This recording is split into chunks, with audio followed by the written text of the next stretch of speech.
దావీదు మహారాజుకు గొర్రెలను మేపి అక్కడి నుంచి పిలిపించి ఇశ్రాయేలును మందను కాచడానికి ఏ రీతిగా పిలిచాడో, లోకములో యోగ్యత లేకుండా, అర్హత లేకుండా, పాపములో, శాపములో, ఉగ్రతలో నశించిపోతున్న మనలను పిలిచి సువార్తికుడిగా చేసి, సంఘ కాపరిగా చేసి, విశ్వాసిగా చేసి ఒక భారాన్ని భుజం మీద పెట్టాడు. అది ఇష్టపూర్వకముగా మనం చేయవలసిన వారమై ఉండాలి. దేవుని పనిని బలవంతంగా ఎప్పుడు మనం చేయకూడదు.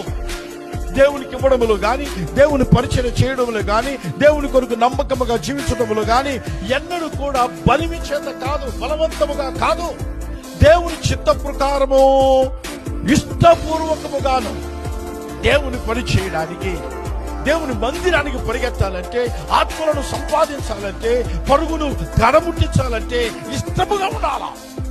ఈ లోకములో దావీదు మహారాజు అంతగా ఆశీర్వదించబడడానికి ఆయనకి ఏది ఇష్టమో చెప్పాడు. ఆయన ధర్మశాస్త్రం అంటే నాకు ఎంతో ఇష్టమన్నాడు, ఆయన వాక్యం అంటే నాకు ఎంతో ఇష్టమన్నాడు, ఆయన సన్నిధి అంటే నాకు ఎంతో ఇష్టమన్నాడు, ఆయన మందిరాన్ని నేను ఎంతో ప్రేమిస్తున్నాడు.